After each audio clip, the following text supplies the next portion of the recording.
So ఈ భీకరుడైన దేవుడు భీకరమైన కార్యములను చేసే దేవుడు. One version says this way: He is fearsome in his temple.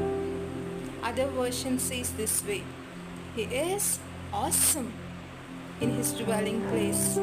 So ఎప్పుడైతే ఈ తండ్రిని మరి ఆశ్రయిస్తావో, ఈ తండ్రికి మొరపెడతావో, through the blood and body of the Lamb of God, perfect Lamb of God, that is Jesus Christ of Nazareth, మరి ఈ తండ్రికి మొరపెట్టినప్పుడు, ఈ తండ్రిని నీవు మరి పిలిచినప్పుడు, మరి ఆ తండ్రి అయిన దేవుడు జీవితంలో, నీ జీవితంలో, మరి నా జీవితంలో, మన జీవితాలలో భీకరమైన కార్యములను చేసే దేవుడు. హల్లెలూయా. Thank you Jesus.